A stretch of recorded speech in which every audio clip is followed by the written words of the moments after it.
안녕하십니까. 예사랑교회 심화원 김경준 목사입니다. 오늘은 열등감이라는 제목으로 말씀을 드리겠습니다. 본문은 로마서 12장 3절입니다. 봉독하겠습니다. 내게 주신 은혜로 말미암아 너희 중 각 사람에게 말하노니 마땅히 생각할 그 이상의 생각을 품지 말고 오직 하나님께서 각 사람에게 나눠주신 믿음의 분량대로 지혜롭게 생각하라. 아멘. 저번 주에 자존감, self-esteem에 대해서 말씀을 드렸습니다. 거기에서 제가 말씀드린 것은 보통 사람들에게는 자존감을 강조할 필요가 없다. 그런 말씀을 드렸고요. 보통 사람보다 조금 특수한 모하메드 알리 권투 선수는 이렇게 말했다고 합니다. 나처럼 위대한 사람이 겸손해지는 것은 사실 불가능하다. 이렇게까지 자기의 우월감을 과시했다고 합니다. 이런 사람도 많죠. 근데 아직은 열등감의 소유자가 우월감 소유자보다는 더 많은 것 같아요. 미국의 6대 대통령으로 알려진 존 퀸시 애덤스. 이분이 이렇게 말했습니다. 나의 생애는 실망의 연속이었다. 내가 시도해서 성공한 것은 아무것도 생각나지 않는다. 이렇게까지 말했다고 하면 자기가 대통령 된 것도 실망의 연속이 하나인지 모르겠어요. 지금 사회는 굉장히 치열한 경쟁 사회라고 할 수 있습니다. 어린아이들부터 벌써 프리스쿨 시험 치어서 들어가고 한국을 경쟁하지 않습니까? 그리고 우리가 입학 시험이나 이런 취직 시험에 몇 번 실패하면은 우리의 자아상에 상당히 상처를 받게 되죠. 그 상처는 쉽게 없어지지 않습니다. 그 아픔 때문에 어떤 사람은 또 탈선하지요. 그래서 마약을 하거나 또 여러 가지 문제를 일으키는 이런 사람들도 많이 있습니다. 우리 한국 사회는 특히 지난 한 5, 600년 동안 이 유교의 절대적인 지배를 받은 사회죠. 유교의 가르침에 보면은 여러분 아시다시피 사서오경이라는 이런 책을 논어, 맹자, 중용 이런 책을 갖다가 달달 외워야 돼요. 기억력이 좋아야 이 시험에, 과거 시험이나 이런 시험에, 통과할 수가 있죠. 기억력이 나쁘면 보통 판단력이 좋다 이런 건, 별로 도움되지 않습니다. 암기 위주의 교육을, 한국에서는 오랫동안 했고, 그래서 기억력이 좋은 사람이, 입신양명을 했던 겁니다. 한국 사회에서 잘 듣던 말이, 이런 말이 있죠. 빨리 걷는 사람 위에는 또 뛰는 사람이 있고 그 뛰는 사람 위에는 나는 사람이 있다. 다시 말하면은 항상 내보다 더 뛰어난 사람이 있으니까 끝까지 경주의 자세를 늦추면 안 된다. 이러한 굉장히 어떤 경쟁적인 분위기가 아주 팽배해 있는 게 한국 사회죠. 그렇기 때문에 자아상의 이 상처를 입은 사람이 또 굉장히 많습니다. 이 자아상에 상처 입은 사람들은 일반적으로 열등감을 가지죠.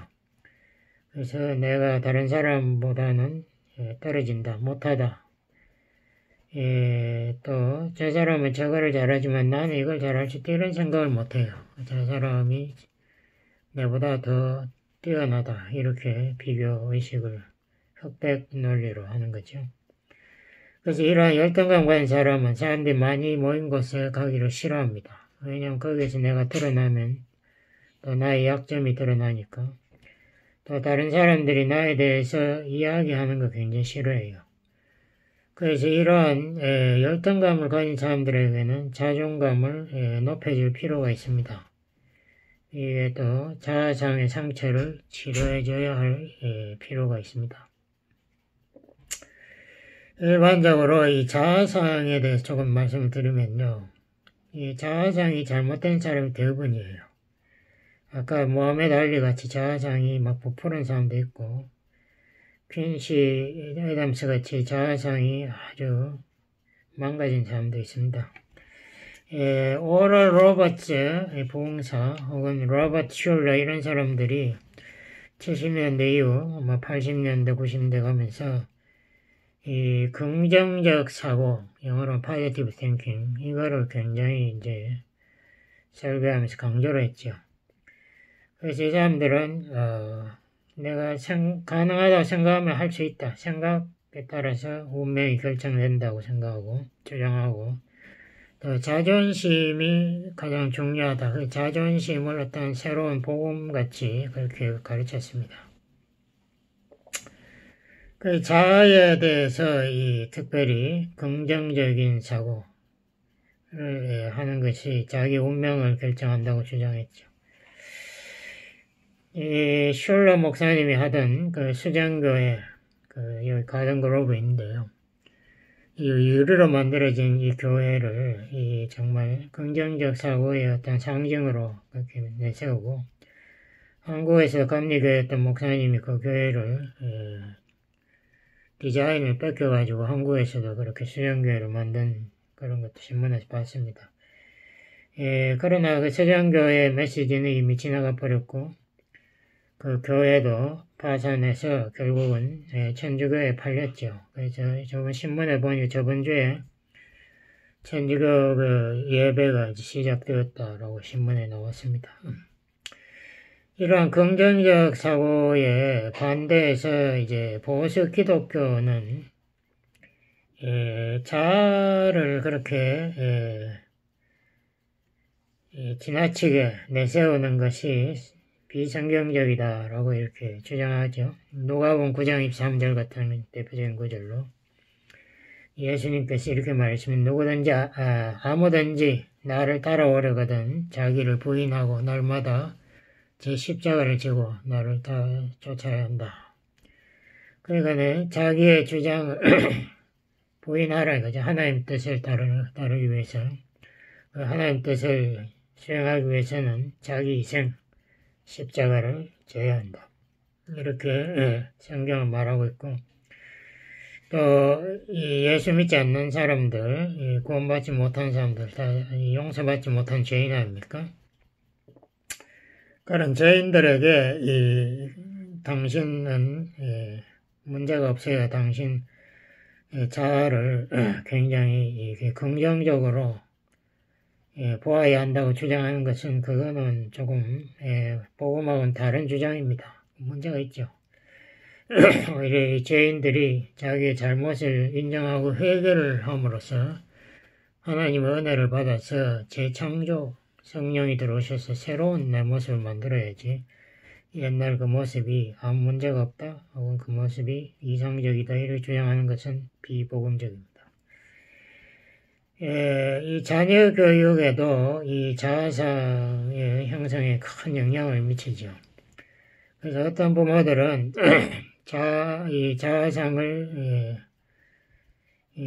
뭐 긍정적으로 다루기 위해서 일대 집에서 벌을 주지 않고 규칙도 없어요. 항상 잘했다 원더풀 칭찬만 하는 그런 집안이 있어가지고 또 자녀들이 응석바지가 되는 것을 많이 볼 수 있어요. 그런 사람들 제가 미국에서 많이 봤는데 그렇게 되면요 다른 사람들 제가 딱 보니까 다른 사람들이 다시 그 사람 싫어해요. 그렇게 자기 멋대로 자기 중심적으로 행동하면 아무도 좋아하지 않죠. 그래서 이런 사람들은 우리가 사계절이 있듯이 겨울에 그 찬바람이 불고 눈이 내리고 여름에도 폭풍이 불고 이렇게 하면은 그 시련을 감당하지 못합니다. 모든 걸 자기 중심으로만 생각하다가 현실이라는 그런 무서운 그 상황에 부딪힐 때에 쓰러지는 거죠. 그래서 이 사람들은 인생에 성공하기는 상당히 힘들 거예요. 그 반면에 또 어떤 가정은 그 부모들 특히 아버지가 그 자기의 권위를 굉장히 강조합니다. 아버지의 그 규칙 한마디 한마디에 대해서 그것에 절대 예외가 없고 그것대로 안 하면 벌을 반드시 받게 되고 뭐 이런 집안도 많이 있어요. 특히 한국에 그런 지방이 많죠. 이것이 바로 율법주의하고 똑같은 건데요. 잘못했을 때의 이 상처, 이것이 참 깊습니다. 그렇게 할 때 사람들이 부모에게 분노하죠. 그래서 청소년들 때 반발하는 그런 자녀들이 목사님 가정에도 많아요. 이것이 참 문제가 심각해지는 거죠. 양쪽이 다 문제가 있다 이 말이죠. 그래서 이 교육에는 사람이 사랑을 알고 체험하고 이렇게 자라야 되는데 그 이모셔널 니드가 있는데 그 반면에 자기의 잘못을 솔직하게 인정하고 받아들이고 또 새롭게 또 새로 영어 try 하는 그런 용기가 또 필요한 것이 사람입니다. 그렇게 해야 앞으로 성장하고 발전하는 거죠. 그래서 잘못에 대한 그 책임있게 행동하는 그 두 개가 균형을 맞춰야 그 사람이 정서적으로도 성숙하고 또 의지적으로도 그 사람이 책임감 있게 이렇게 무너지지 않는 그런 사람이 될 수 있다는 거죠. 그래서 우리가 이 학점에도 학교 성적에도 A도 필요하고 F도 필요한 겁니다. 잘했을 때는 A 플러스도 받아보고 또 잘못했을 때는 F도 받아봐야 그 사람이 인격적으로 원수가 하게 됩니다. 근데 샌디에고 교육부에서 옛날에 한번 그 F 학점을 없애자고 막 주장했습니다. 그 학생들의 상처를 준다는 거죠. 그때 부모들이 강력히 반대해서 F학점, 잘못 공부했을 때는 F학점도 오히려 야기된다고 주장해서 F학점을 없애지 못한 뭐 그런 경우도 있었다고 합니다. 성경은 여기에 대해서 무엇이라고 하는가? 로마서 12장 3장 오늘 본문의 말씀을 제가 다시 한번 읽어보겠습니다. 내게 주신 은혜로 말미암아. 사도 바울은 항상 은혜 때문에 자기가 사도가 되었다고 말하지 않습니까? 그러니까 마침 사역을 한 것도 하나님 은혜다. 자기가 한 게 아니라 하나님께서 자기의 호의를 베풀어서 능력을 주셔서 자기가 이만큼 사역하게 되었다. 내게 주신 은혜로 말미암아 너희 중 각 사람에게 말하노니 아주 겸손한 거죠. 마땅히 생각할 그 이상의 생각을 품지 말고 교만하지 말라는 거죠. 그러니까 생각할 그 이상이라는 게 뭐 어떤 게 있겠습니까? 유대인들이면 선민의식, 자기만 구원받았다, 자기만 하나님이 사랑한다, 자기들만 하나님이 선택했다는 이런 교만한 사상, 선민사상을 버리라. 생각할 이상의 생각을 품지 말고 오직 하나님께서 각 사람에게 나눠주신, 그러니까 자기 중심으로 생각하지 말고 하나님 중심으로 하나님께서 나에게 나눠주신 믿음의 분량대로 지혜롭게 생각하라. 믿음의 분량이 뭔가요? 만삼 여러 가지 추측하지만 그 다음 구절을 보면 이제 은사 이야기가 좀 나오거든요. 믿음의 분량이라는 것은 각자에게 사역하도록 하나님께서 은사, 그 어떤 믿음의 사역을 하도록 그런 능력을 받았다는 뭐 이런 말로 해석하는 게 좋은 것 같습니다. 근데 어떤 사람에게는 큰 사역을 할 수 있는 은사를 주셨고 어떤 사람에게는 개개인을 돕는 그런 사역을 하는 은사를 받은 사람도 있고 뭐 다 그런데 그러한 분량대로 지혜롭게 생각하라. 지혜롭다는 것은 조금 해석하기가 어렵고요. 제가 이렇게 보니까 헬라어로는 정확하게라는 해석이 더 맞아요. 그러니까 하나님이 나에게 무슨 사역을 하려고 은사를 주셨는가 그거에 따라서 거기에 맞추어서 네가 정확하게 사용하라, 생각하라 뭐 이렇게 해석하는 게 좋을 것 같습니다. 그래서 교만도 안 좋고 또 열등하는 거, 나를 과소평가하는 것도 좋지 않아요. 그게 뭐 겸손이라고 착각하는데 그렇지 않습니다. 하나님께서 주신, 그러니까 내 것이 아니고 하나님 주신 그 능력을 정확하게 판단하는 것이 중요하죠. 자아성이 어떻게 형성되는가 여기에 대해 조금 말씀을 드리고 싶은데요. 이 자아상이라는 것은 자아에 대해서 내가 내 자신이 내 자신에 대해서 그린 그림입니다. 그러니까 여기에는 다른 사람의 그 인풋, 다른 사람의 무슨 나의 자아에 대한 평가 이런 것도 다 들어가 있죠. 근데 이 자아상이 문제가 뭔가 하면은 언제 형성되는가? 대부분의 교육학자들은 3살 이전에 거의 80%가 형성된다고 그렇게 이야기합니다. 그러니까 어릴 때, 아기 때 형성이 되니까 이 자아상이 이게 영어로 말하면 distorted image, 이게 정확하지 못하고 잘못된 자아상을 가질 때가 너무나 많습니다. 예를 들면은 어린 아기가 막 이렇게 몇 시간을 우는데도 뭐 오줌을 쌌든 똥을 쌌든 뭐 배가 고프든 하여튼 우는데도 아무도 안 온다. 그럴 때 이 아기는 자기도 모르게 마음속에 이제 그 무의식 세계에서 이렇게 생각하겠죠. 이 세상에서 아무도 나에게 관심을 가지고 사랑해주는 사람이 없구나. 근데 이런 것을 몇 번 겪고 나면은 그 생각이 굳어지는 거예요. 이 세상 정말 차가운 세상이네. 예? 동물들도 마찬가지 아닙니까? 동물이 버려졌을 때 이렇게 그 드라마 보니까 그 동물들이 처음에는 막 주인을 기다리고 그 버려진 장소에서 자꾸 주인을 찾는데요. 자꾸 사람들한테 얻어맞고 뭐 이렇게 주인은 보이지도 않고 이렇게 되니까 그 다음에 사람은 무서워하더라고. 그래가지고 이렇게 막 저 멀리 도망을 가요. 그래서 사람들 없는 데 숨어가지고 자기 혼자 살라고 이렇게. 그 자아상이 벌써 나는 옛날에는 내가 사랑받는다는 그런 생각이 있었겠지만 벌써 그게 사라진 거죠. 사람들이 나를 싫어하는구나. 성경에도 이러한 문제 가정, 대표적인 가정이 이삭, 리브가의 가정이죠. 그래서 이 쌍둥이 에서와 야곱이 태어났는데 아버지는 더 장자를 좋아하고 에서를 또 좋아하고 뭐 아버지가 사냥을 좋아했는지 어쩐지 모르겠는데 에서는 사냥을 좋아하고 또 야곱은 어머니가 또 야곱을 좋아해가지고 야곱은 또 어머니를 따라다니는 거예요. 그러니까 야곱은 항상 부엌 근처에 왔다 갔다 하고 요리 이런 걸 잘하게 되고 팥죽이나 끓이고 뭐 이러한 사람이 됐습니다. 부모의 편에 따라서 그 자녀들의 취미와 적성까지 다 결정되어 버린 거예요. 그렇게 이렇게 편애받는 과정에서 결국 에서와 야곱은 경쟁하다가 원수가 되고 그래서 이제 그 야곱이 아버지를 속이고 촉법을 빼앗고 뭐 이런 일이 벌어지지 않습니까? 비극이 형성되는 거죠.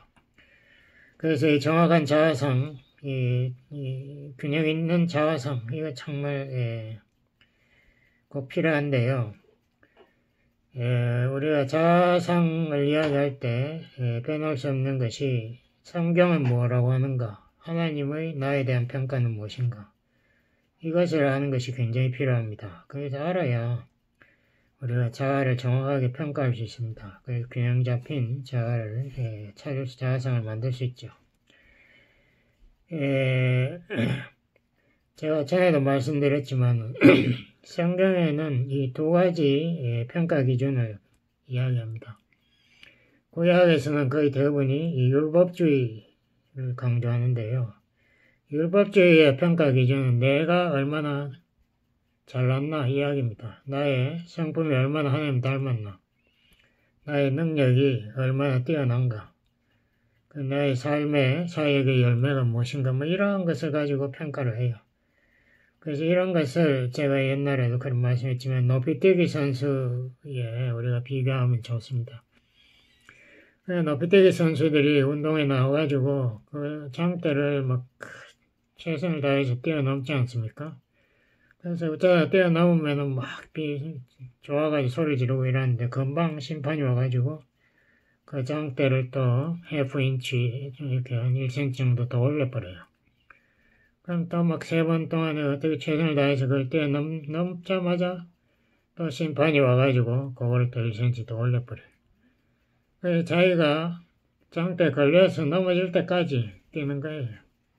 이게 율법주의예요. 아무리 올라가도 이 율법의 목표, 예수님의 형상까지는 올라갈 수가 없으니까 내 힘으로 어떻게 올라갑니까?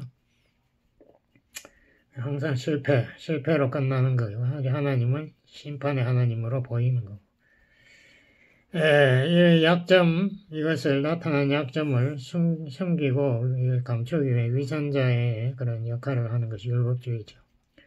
그 반면에 우리 신약에 나타난 예수님은 이 은혜를 주기 위해서 왔다. 요한복음 1장 17절에도 그런 말씀 있지 않습니까? 모세를 통해서 율법, 그리고 그리스도로 온 은혜. 이 은혜주의는 어떻게 평가하는가? 나를 평가하는 게 아니고 하나님이 우리를 위해서 무엇을 하셨나? 하나님이 우리의 죄를 용서하기 위해서 독생자 예수님을 십자가의 속죄 제물로 바쳤다. 거기에 대해서 나는 그런 하나님을 믿는가 안 믿는가로 평가해버려요. 그러니까 내 모든 일은 하나님 다 하시고 내가 할 수 있는 것은 그것을 받아들이든지 그것을 거부하든지 그것이 은혜주의의 판단 기준, 평가 기준입니다. 그러니까 내가 이 하나님의 그 사랑과 긍휼을 믿겠다 하면은 죄사함 받고 우리가 하나님의 그 선물 영생을 받고 우리가 천당 가는 거고 하나님 자녀가 되는 거고 그걸 내가 안 믿겠다고 버티면은 나의 죄값으로 지옥으로 떨어지는 거예요. 용서 못 받고. 그래서 은혜주의가 이 우리 인간들에게는 진짜 복음입니다. 그 좋은 소식이에요. 율법주의는 우리가 전부 저주의 대상인데 율법 하나만 어기면 전부 저주니까 다시 지옥행인데 은혜주의에서는 누구든지 저를 그리스도를 믿으면 이 심판이 없고 영생을 얻게 되어 있다. 너무나 감사한 이야기죠. 로마서 15장 7절은 이것을 이렇게 이야기했습니다. 그리스도께서 우리를 받으심으로 하나님께 영광을 돌린 것처럼 너희도 서로 받으라. 그래서 예수님께서 먼저 삭개오 혹은 사마리아 여인을 그 죄인들을 먼저 환영하고 받아주셨다. 그들을 용서하고 그들에게 하나님의 영생을 선물로 주셨다. 그러므로 우리도 서로 볼 때에 저 세리장 삭개오 이렇게 부르지 말고 하나님의 사랑받는 삭개오씨 손가락질 하면서 저 사마리아 여인 창녀 뭐 이렇게 하지 말고 예수님이 주신 영생을 소유한 사마리아 여인이여 우리도 당신을 사랑합니다. 이렇게 불러라 이거죠. 이것이 성경의 명령입니다. 그러니까 우리가 사람 볼 때에 저 탕자 제가 손가락질 하면서 저 아버지 재산 다 날리고 창녀들하고 살다가 이제 돼지우리에 살다가 온 저 모숙자, 노숙자, 탕자야 뭐 이렇게 부를 것이 아니라 정말 신성의 바닥을 쳤지만은 그 탕자가 올 때 누가 쫓아왔습니까? 아버지가 달려오지 않습니까? 탕자는 머리 푹 숙이고 앞도 못 보고 가는데 아버지가 달려와서 탕자를 끌어안고 키스를 하고 새 옷을 주고 잔치상을 베풀지 않습니까? 그래서 이 탕자를 아버지가 그렇게 환영한 것처럼 우리도 우리 주위에 있는 사람들 문제아들, 약점들을 환영하자 이거예요. 그게 서로 받으라는 이야기도 있습니다. 로마서 14장이나 15장에 다 보면요. 이 주위에 믿음이 연약한 자들을 비판하지 말고 그 사람들 당신은 아직도 이것도 모르나 이것도 못 믿어요 뭐 이렇게 하지 말고 그 사람들을 환영하라 서로 받아들이라 라고 말씀하고 있습니다. 하나님은 우리를 어떻게 대하시는가 여기에 대해서 우리가 정확하게 알므로써 우리의 자아상이 교정이 되겠는데요. 여러분이 다 외우신 고린도후서 5장 17절 그런즉 누구든지 그리스도 안에 있으면 새로운 피조물이라. 이게 무슨 말인가? 그리스도를 믿는 자는 새롭게 창조된 자다. 이게 말입니다. 누구든지 그리스도를 믿으면 새롭게 재창조된다. 이게 무슨 말인가? 그 탕자가 지금 과거의 모든 죄, 잘못, 이거 다 그 아버지가 잊어버렸어요. 오직 자기 사랑하는 아들이 회개하고 돌아오는 그 모습이 너무 아름다워, 너무 사랑스러워서 달려가는 거예요. 그러니까 예수님 믿으면 하나님께서 우리를 새로운 자녀로, 우리를 사랑받는 탕자로 새롭게 창조하신다는 거죠. 미가서 7장 12절에 보면 그 좋은 말씀이 있습니다. 하나님께서는 우리의 모든 죄를 발로 밟아버리시고 그 모든 죄를 깊은 바다 밑에 던져버리신다. 얼마나 좋은 말씀입니까? 하나님은 기억도 안 하신 우리 잘못을. 그 에베소 2장 10절에 보면 이런 말, 우리는 하나님의 작품이다. 하나님의 선한 일을 위하여 하나님께서 만드신 하나님의 작품이다. 내가 내를 만드는 게 아니고 하나님께서 나를 만드신다. 로마서 8장 28절에도 그런 말이 있죠. 우리 하나님 사랑하는 자, 하나님 뜻대로 부르심 받은 자에게는 모든 것이 합력하여 하나님의 뜻, 선을 이룬다. 그걸 어떻게 인간이 할 수 있습니까? 하나님이 하시는 거죠. 시편 139편 13, 14절에도 하나님은 우리를 영어로는 fearfully and wonderfully made, 이 경외스럽게 또 너무나 wonderful하게, 너무 경이스럽게 만드셨다. 그리고 또 창조만 그렇게 한 게 아니라 재창조는 더 wonderful하게 하나님께서 우리를 만드셨다. 에베소 1장 4절에 보면 하나님께서 우리를 세상 만드시기 이미 이전에 우리를 자녀 삼기로 우리를 선택하셨다, 예정했다는 말이 나옵니다. 근데 우리가 생각해 볼 때 하나님이 왜 우리 인간을 이 모든 창조물 중에서 우리를 선택했나? 왜냐하면은 제가 생각해 봐도 천사를 선택하는 게 훨씬 나을 것 같은데 우리 부족한 연약한 인간들을 왜 선택하셨을까? 그건 우리가 우리는 알 수가 없어요. 하나님의 지혜로 하신 건데 하나님께서 그렇게 하신 이유를 우리가 하나님 앞에 섰을 때 물어봐야 돼요. 하나님, 우리 연약한 인간들을 왜 자녀로 선택하셨습니까? 그 선택만 한 게 아니라 자기의 독생자 예수 그리스도를 보내서 우리 죄인들을 위해서 십자가에서 속죄 제물이 되게 함으로써 우리의 모든 죄를 담당했다. 자기 아들까지 생명을 바쳐서 우리를 사랑하는 그 이유가 뭡니까? 우리가 여기에서 확신해야 되는 것은 하나님은 나를 이렇게 사랑하시기 때문에 나는 이제 하나님의 사랑받는 자녀가 되었기 때문에 내가 더 이상 과거를 돌아볼 필요가 없는 거예요. 나는 이제 하나님의 뜻을 위해서 존재하는 하나님의 작품이다. 예? 로마서 8장 32절에도 그런 말이 있죠. 하나님 독생자 자기 아들을 아끼지 않았는데 무엇을 우리를 위해서 아끼지 않겠는가. 우리 하나님은 우리를 그렇게 사랑하시는 분이시기 때문에 우리의 열등감은 우리가 고쳐나가야 됩니다. 기도하시겠습니다. 아버지 하나님 감사합니다. 우리를 온 세상보다 더 사랑하셔 천사보다 더 사랑하셔서 당신의 영원토록 당신의 사랑받는 자녀 삼으신 하나님의 은혜와 사랑을 찬양합니다. 우리가 건전한 자아성, 교만과 이런 것을 버리고 우리가 정말 하나님의 사랑받는 자녀로서 우리가 건전한 자아성을 가지고 하나님의 뜻을 이루어 나갈 수 있도록 축복해 주세요. 예수님 이름으로 기도드렸습니다. 아멘.